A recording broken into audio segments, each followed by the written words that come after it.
तो बच्चों, आज हम पाठ 7 पढ़ेंगे, निष्ठुर अनुकंपा। इस पाठ से उद्यम और कर्मठता का संदेश देना, किसी को सही मार्ग दिखाने के लिए यदि ठोस कदम भी उठाना पड़े तो हमें उठाना चाहिए। शानो शौकत का झूठा दिखावा करने का परिणाम क्या होता है? किसी को सही राह दिखाने के लिए हम क्या प्रयास कर सकते हैं तथा अपना सच्चा हितैषी हम किसे मानेंगे, इस पाठ से हम सीखेंगे। इस कहानी में काका कालेकर ने यह दिखाया है कि पुरानी खानदानी इज्जत बचाने के लिए लोग किस प्रकार का आचरण करते हैं।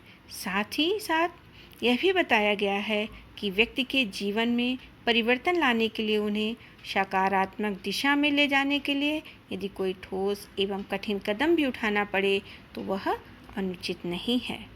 तो चलिए पाठ को हम पढ़ते हैं। किसी शहर में एक कुलीन परिवार रहता था। उसमें 4 भाई थे।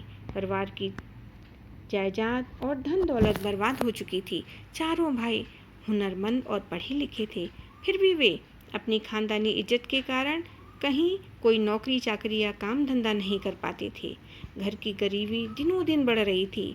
घर की स्त्रियों के आभूषण भी लुके छिपे कम दामों में बेच चुके थे। आखिर वह स्थिति भी आई जब घर में कुछ भी ना बचा और खाने पीने के लाले पड़ने लगे।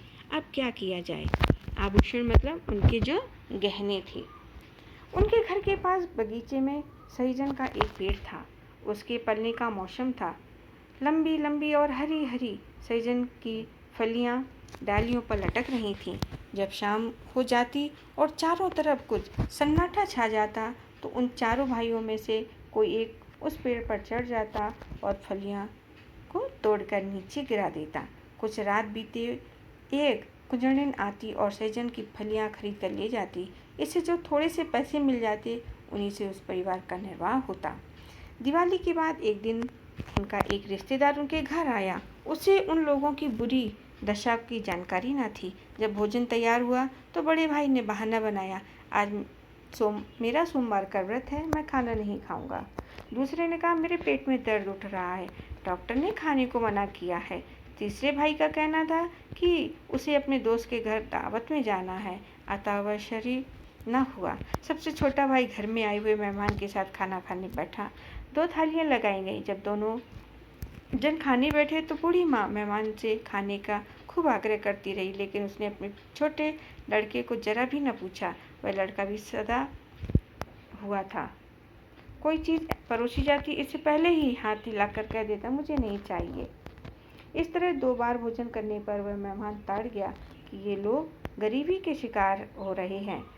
हाकाकशी के मारे घर की हालत खराब है, खाने पीने की तकलीफ बढ़ गई है, फिर उन्हें फिक्र नहीं है। किसी तरह रात का खाना खाकर वह मेहमान बरामदे में सो गया। उसने सोने का ढोंग रचा।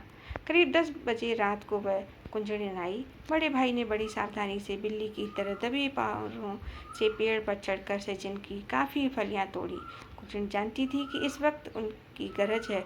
वह 2 दाम देगी वही ले लेंगे, ज़्यादा पैसा उससे न मांगेगी।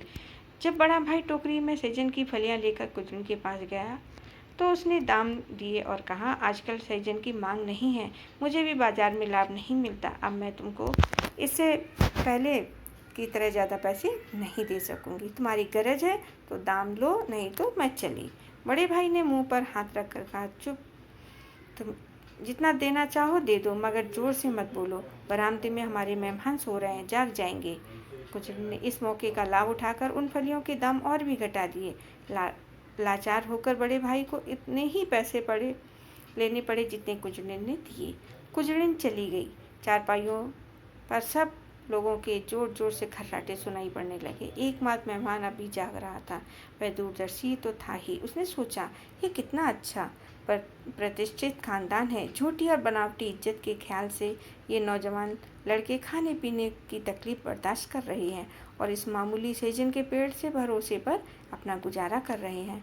वह चुपचाप उठा, बरामदे के कोने में पड़ी कुल्हाड़ी उठाई और बिना किसी आहट के सहीजन के पेड़ के पास पहुंचा। पेड़ को जड़ के पास से काटकर धरती पर गिरा दिया। फिर पौ फटने से पहले ही नीम अंधेरे में मेहमान उस घर से चल पड़ा।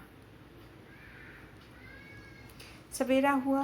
बड़े भाई ने उठकर देखा कि मेहमान बरामदे से गायब है और बगीचे में सहजन का पेड़ कटा पड़ा है।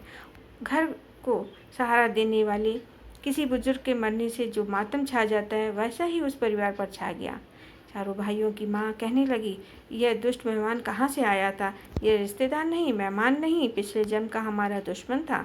अगर इसे हमारी बुरी हालत पर तरस आ रहा था तो चुपचाप हमारे घर 8-10 मन अनाज भेज देता।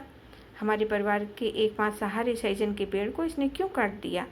बड़े भाई ने माँ से कहा, अम्मा, जब तक हमारा बस चला घर की पुश्तैनी इज्जत बचाई, ना किसी की नौकरी की, ना किसी के आगे हाथ फैलाया, मगर आगे गुजारा चल आना है, मुश्किल है, कहीं ना कहीं काम ढूंढना ही पड़ेगा। उस बस्ती में चारों भाइयों की अच्छी इज्जत थी। अपने खानदान और अपनी ईमानदारी के लिए वे काफ़ी प्रसिद्ध थे। जहाँ जाते वही लोगों से अच्छा बर्ताव करते। एक बड़े धनी मानी सज्जन ने बड़े भाई को अपने यहाँ नौकरी पर रख लिया। अन्य भाई भी कहीं ना कहीं लग गए। 1 साल बीत गया, चारों की हालत अच्छी हो गई। घर का कामकाज भी ठीक चलने लगा। घर में दूध घी की कमी नहीं रही। दूसरी दिवाली आई, सभी वही मेहमान फिर उनके घर आया। उसने कबूल किया कि आंगन का वह पेड़ उसी ने कुल्हाड़ी से काट गिराया था। उस कठोर कर्म के पीछे उसके दिल में थी कि कोई खराब इरादा न था। घर के लोग भी ये अच्छी तरह जान गए थे। उन चारों भाइयों ने बड़े प्रेम से अपने मेहमान की खातिरदारी की और उसे विदा करते समय कहा, उस दिन आपने हमारा सहजन का पेड़ नहीं काटा, मानो हमारी काली और बदकिस्मती को काट कर फेंक दिया था। अगर आप आज हम पर इस तरस खाकर 10-5 मन अनाज हमारे घर भेज देते तो हम और भी नीचे गिर जाते, पूरे बुज़दिल बन जाते। आपने हमारे आंगन का पेड़ गिराकर हमारी गिरी हुई किस्मत को भी उठा दिया। दुनिया में भाई बंधु हो तो ऐसे हो।